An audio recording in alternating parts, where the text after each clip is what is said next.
बिस्मिल्लाहिर्रहमानिर्रहीम। अस्सलाम वालेकुम। कैसे बच्चों, उम्मीद करती हूँ खैरियत से होंगे। रिवीजन 1B हम आज कुछ क्वेश्चन सॉल्व करने वाले हैं जिसमें हम ये जानेंगे कि अगर दो अलग अलग तरह के हमारे पास फ्रैक्शंस आ जाएं, यानी इम्प्रॉपर फ्रैक्शंस हों या प्रॉपर फ्रैक्शंस हों या मिक्स नंबर्स हों या होल नंबर्स हों, तो इनको आपस में किस तरह से मल्टीप्लाई किया जाता है। पेज नंबर 99 के ऊपर आ जाओ। पेज नंबर 98 के ऊपर भी हमने यही क्वेश्चन सॉल्व किए थे। आज हम थोड़े से और क्वेश्चन सॉल्व करेंगे ताकि आपको मज़ीद क्लियर हो जाए। ठीक है, तो यहाँ पर स्टूडेंट्स जब दो फ्रैक्शंस हों हमारे पास, तो हम यहाँ पर देखते हैं कि क्या ऊपर नीचे से कुछ आपस में कट हो सकता है या नहीं। सबसे पहली चीज़ हमें ये देखनी होती है, अगर ऊपर नीचे से कुछ कट हो रहा है तो सबसे पहले उसको कट करते हैं। उसके बाद जो कुछ बच जाता है तो न्यूमरेटर को न्यूमरेटर से और डिनोमिनेटर को डिनोमिनेटर से सिंपली मल्टीप्लाई कर देते हैं। तो यहाँ पर मैं देख सकती हूँ कि स्टूडेंट्स यहाँ पर हमारे पास 10 और 7 में कुछ नहीं कट रहा, 6 और 5 में कुछ नहीं कट रहा, लेकिन अगर डायगनली देखें तो 5 और 10 में ऊपर नीचे हमारे पास ये दोनों कट रहे हैं 5 से। 5 1 जार 5, 5 2 जार 10। अब बच जाएगा मेरे पास 2/7 मल्टीप्लाई बाय 6/1। इसको 1 को अभी इसलिए रखेंगे हम यहाँ पर क्योंकि हमें अभी मल्टीप्लिकेशन करना बाकी है। उसके बाद सिंपल हम देख सकते हैं स्टूडेंट्स कि अब हमारे पास मजीद कुछ कट नहीं हो रहा। आप कहेंगे कि मिस 2 और 6 आपस में कट हो रहा है, तो 2 और 6 को हम इसलिए नहीं काट सकते क्योंकि यहाँ ये डिवाइड नहीं हो रहे, ये आपस में मल्टीप्लाई हो रहे हैं। तो 2 6 जार हो जाएगा 12 और नीचे आ जाएगा 7। लेकिन ये हमारे पास है मिक्स नंबर, तो हम इसको यहाँ पर कन्वर्ट कर देंगे अपने इम्प्रॉपर फ्रैक्शन के अंदर। ठीक है, तो यहाँ पर हमारे पास क्या आंसर आ जाएगा 1 होल 5/7। ठीक है, जो आपका रिमाइंडर होता है वो आपका न्यूमरेटर बन जाता है, जो आपका क्वोशंट होता है वो होल नंबर बन जाता है। इसी तरह से यहाँ पर है स्टूडेंट्स, हम देख सकते हैं कि 8 और 6 हमारे पास दोनों क्या हैं, दोनों हमारे पास इवन नंबर्स हैं, तो 2 से इसको कट कर देंगे। 2 3 जार 6, 2 4 जार 8। तो अब क्या बच गया स्टूडेंट्स हमारे पास 4/3 मल्टीप्लाई बाय 7/3। अब मजीद कुछ भी कट नहीं हो सकता, तो हम न्यूमरेटर को न्यूमरेटर से मल्टीप्लाई करेंगे और डिनोमिनेटर को डिनोमिनेटर से मल्टीप्लाई करेंगे। सॉरी, 4 7 जार 28 होता है। ठीक है, अब यहाँ पर हम क्या करेंगे, इसको चेंज कर देंगे, कन्वर्ट करेंगे हम किस में, हम इसको कन्वर्ट कर देंगे मिक्स नंबर के अंदर। तो 9 के टेबल में 28 तो नहीं आता, हाँ 9 के टेबल में हमारे पास 27 आता है। 9 3 जार 27।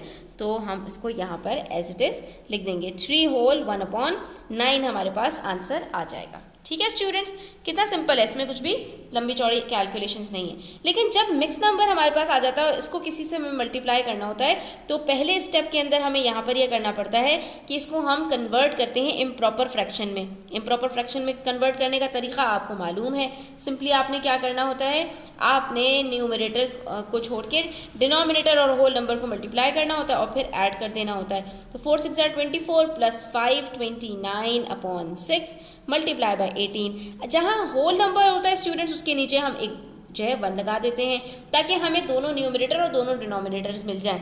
ठीक है, अब यहाँ पर आप देख सकते हो कि 6 और 18 ये दोनों 6 से कट हो सकते हैं, 6 के टेबल में आते हैं, 6 के मल्टीपल्स हैं। तो 6 1 जार 6, 6 3 जार 18। अब हमारे पास नीचे कुछ नहीं बचा, तो हम सिंपली क्या करेंगे, 29 को 3 से मल्टीप्लाई कर लेंगे। ठीक है, थोड़ा सा बड़ा नंबर है, जाहिर है इसके टेबल आपको याद नहीं होगा, तो आपने इसको सिंपली मल्टीप्लाई कर देना है। आंसर आ जाएगा आपके पास 87। ठीक है, उसके बाद है हमारे पास पार्ट डी। इसके अंदर भी हमें यही करना है कि इसको इम्प्रॉपर फ्रैक्शन में कन्वर्ट करना है। तो ये बन जाएगा हमारे पास 17/5 मल्टीप्लाई बाय 80/1। अब ये 5 के टेबल में 80 तो डेफिनेटली आएगा क्योंकि इसका लास्ट डिजिट 0 है। 5 1 जार 5 और 5 के टेबल में 80 कब आता है, 5 के टेबल में 80 आता है 5 16 आर। ठीक है, अब हमारे पास डिनोमिनेटर्स में दोनों 1 बचे हैं, उसको छोड़ देंगे। हम 17 को सिंपली मल्टीप्लाई कर देंगे 16 से। जब इसको मल्टीप्लाई करेंगे तो हमारे पास आंसर आ जाएगा 272। तो कभी कभी फ्रैक्शंस को आपस में मल्टीप्लाई करने से सिर्फ होल नंबर बचता है और कभी कभी फ्रैक्शंस को आपस में मल्टीप्लाई करने से फ्रैक्शन ही वापस बच जाता है। उसके बाद हमारे पास यहाँ पर एक क्वेश्चन नंबर 7 में वर्ड प्रॉब्लम है। इसमें कह रहे हैं, during an exhibition organized by a science and art museum there were 144 more girls than boys and 5 times as many girls as teachers। तो अब स्टूडेंट्स यहाँ पर आपको इस क्वेश्चन को समझना है, ज़रा गंभीर सा सवाल है।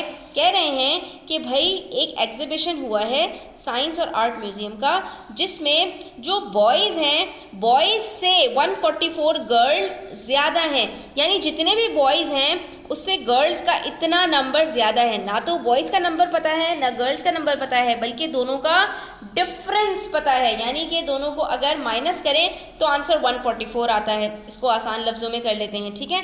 And 5 times as many girls as teachers, ठीक है। और यहाँ पर दूसरी बात क्या बता रहे हैं कि जो गर्ल्स हैं वो टीचर्स से भी 5 टाइम्स ज़्यादा हैं। यानी कि टीचर्स का जो भी नंबर है उसको मल्टीप्लाई करेंगे 5 से तो हमारे पास गर्ल्स का नंबर आ जाएगा। उसके बाद हमसे कह रहे हैं 4326 pupils attended the exhibition। Total कितने बच्चे वहाँ पर गए 4326। Find the number of teachers who attended the exhibition। आपको क्या बताना है? आपको ये बताना है कि कितनी टीचर्स ने एग्जीबिशन को अटेंड किया। नंबर ऑफ टीचर्स बताने हैं। तो यहाँ पर 3 तरह की कैटेगरीज हैं, एक गर्ल्स की, एक बॉयज़ की और तीसरी टीचर्स की।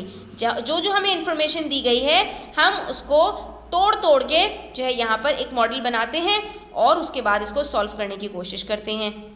इस क्वेश्चन को करने के लिए ना स्टूडेंट्स बस थोड़ी सी दिमाग की बत्ती खोल लो, बाकी और कुछ भी आपको नहीं करना, ठीक है। एक छोटा सा मॉडल बनाते हैं। यहाँ पर हमसे कह रहे हैं कि भाई ये हमारे पास नंबर ऑफ बॉयज़ हैं, ठीक है।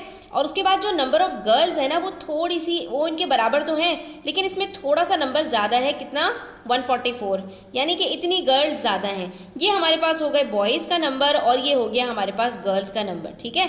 लेकिन गर्ल्स जो है वो 144 ज़्यादा हैं, बाकी दोनों के यूनिट्स बराबर हैं। अगर 144 गर्ल्स को निकाल दें तो बॉयज़ और गर्ल्स के यूनिट्स बराबर हो जाएंगे।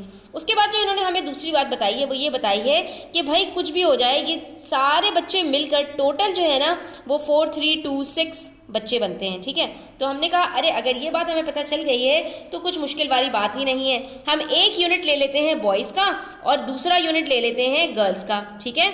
तो इससे क्या होगा कि हमें ये पता चल जाएगा कि ये जो 2 यूनिट्स हैं इसके अंदर अगर मैं सिर्फ 144 प्लस कर दूं तो ये बराबर हो रहा है 4326 स्टूडेंट्स के, ठीक है। तो यहाँ पर हमारे पास एक इक्वेशन आ गई स्टूडेंट्स, बस इसी के ऊपर हमें काम करना है। जब हम इसके ऊपर काम करेंगे तो हमें एक यूनिट के जो नंबर है वो पता चल जाएंगे। यानी टोटल बॉयज़ कितने हैं या गर्ल्स के 144 के अलावा कितने नंबर है, दोनों इक्वल है ना, ये दोनों हमें पता चल जाएंगे यहाँ पर। इसके लिए हम सिंपली क्या करेंगे, हम कहेंगे कि भाई यहाँ पर जो 2 यूनिट्स 144 प्लस हो रहे हैं ना इसको यहीं पर माइनस कर दो, ठीक है। 144 माइनस 144 कर देंगे तो ये दोनों कट हो जाएंगे। लेकिन यहाँ से इसको कट करने के लिए, इसको सिर्फ 2 यूनिट्स रखने के लिए यहाँ से भी कट करना पड़ेगा। तो ये क्या हो जाएगा 4326 माइनस 144।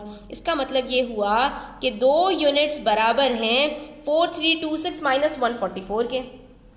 यानी गर्ल्स और यूनिट्स का अगर मैं एक एक यूनिट मानूं, ठीक है, तो ये मुझे पता चल जाएगा कैसे कि अगर मैं टोटल बच्चों में से 144 गर्ल्स को निकाल दूं तो जितने बॉयज़ हैं उतने ही गर्ल्स हैं ना, दोनों का जो है वो एक एक यूनिट मेरे पास आ जाएगा, ठीक है स्टूडेंट्स। तो इससे हमें फ़ायदा ये होगा कि हमारे पास जो गर्ल्स के नंबर ऑफ़ यूनिट्स हैं ना वो निकल आएंगे, उसी से हम टीचर्स के यूनिट्स तक जा सकते हैं। तो यहाँ पर मैंने 4326 को 144 से माइनस किया तो मेरे पास आंसर आ गया 4182 को। जब 2 यूनिट्स निकल आते हैं स्टूडेंट्स तो 1 यूनिट निकालना कुछ भी मुश्किल नहीं है। आपने सिंपली क्या करना है 4182 को डिवाइड कर देना है 2 से। जब आप इसको 2 से डिवाइड करेंगे तो आपके पास आंसर आ जाएगा यहाँ पर 2091। इसका मतलब क्या हुआ है स्टूडेंट्स? इसका मतलब ये हुआ कि हमारे पास जो बॉयज़ हैं वो 2091 हैं और जो गर्ल्स हैं वो 2091 प्लस 144 हैं और ये तीनों मिलकर जो है वो 4326 स्टूडेंट्स बन रहे हैं, ठीक है स्टूडेंट्स। अगर आपको इसमें ज़रा से भी कन्फ्यूजन हो आप तीनों को ऐड करके देख लेना, 2091 प्लस 2091 प्लस 144 आपके पास ये आंसर आ जाएगा। इससे बात प्रूफ हो जाएगी कि हमने ये जो कुछ कैलकुलेशंस की हैं ये बिल्कुल सही हैं। उसके बाद स्टूडेंट्स हमें नंबर ऑफ़ गर्ल्स निकालने के लिए क्या करना पड़ेगा, ये तो हमारे पास बॉयज़ के बराबर के यूनिट्स निकले थे ना। हमने कहा कि भाई गर्ल्स हमारे पास 2091 प्लस 144 ये भी तो थी ना लड़कियाँ, तो हमने जब इन दोनों को ऐड किया तो हमारे पास आंसर आ गया 2235। उसके बाद टीचर्स हमें फाइंड आउट करनी थी कि टीचर्स कितनी आई हैं। तो इन्होंने हमें ये बताया था कि हमारे पास जो नंबर ऑफ़ गर्ल्स हैं वो टीचर्स के 5 टाइम्स हैं। इसका मतलब है अगर मुझे गर्ल्स से टीचर्स की तरफ जाना है तो मुझे क्या करना पड़ेगा, डिवाइड करना पड़ेगा, क्योंकि गर्ल्स ज़्यादा हैं टीचर्स कम है। तो जब ज़्यादा से हम कम की तरफ जाते हैं तो डेफिनेटली डिवाइड करते हैं। तो यहाँ पर टीचर्स को मालूम करने के लिए मैं सिंपली क्या करूँगी 2235 को डिवाइड कर दूंगी 5 से, और जब मैं डिवाइड करूंगी, डिवीजन आप लोग खुद कर लीजिएगा, तो आपको पता चल जाएगा, आपका आंसर आ जाएगा 447। ठीक है, तो इस तरह से आपका ये क्वेश्चन आराम से सॉल्व हो जाएगा। और जब आप रिवर्स वर्किंग करेंगे स्टूडेंट्स, तो आपको ये चीज़ खुद ही क्लियर हो जाएगी। आपने करना क्या है, अपने वेरीफाई करने के लिए आंसर 447 को 5 से मल्टीप्लाई करोगे तो आपके पास आंसर आ जाएगा 2235। 2235 क्या है, गर्ल्स हैं, और गर्ल्स से 144 बॉयज़ कम हैं, तो आपने क्या करना है, 2235 में से 144 को माइनस कर देना है, आपके पास आंसर आ जाएगा 2091। उसके बाद आप क्या करेंगे, आप 2091 और 2235 को ऐड करेंगे तो आपको पता चल जाएगा कि आपके पास जो आंसर आ रहा है वो 4326 है, जो कि आपके पास टोटल स्टूडेंट्स हैं। इससे आपका आंसर भी वेरीफाई हो जाएगा। तो स्टूडेंट्स, इस तरह के क्वेश्चंस को करने के लिए आपको कोई एक सिरा चाहिए होता है, और वो आपको मिलता कहाँ से है, वो इसी डाटा के अंदर से मिलता है।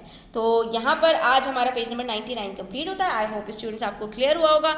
स्टिल कोई क्वेश्चंस हो, क्वेरीज हो, कमेंट सेक्शन में पूछ लिया करें। वीडियो अच्छी लगी तो लाइक कीजिएगा, चैनल सब्सक्राइब कीजिएगा। अपना ख्याल रखिएगा। अल्लाह हाफिज़।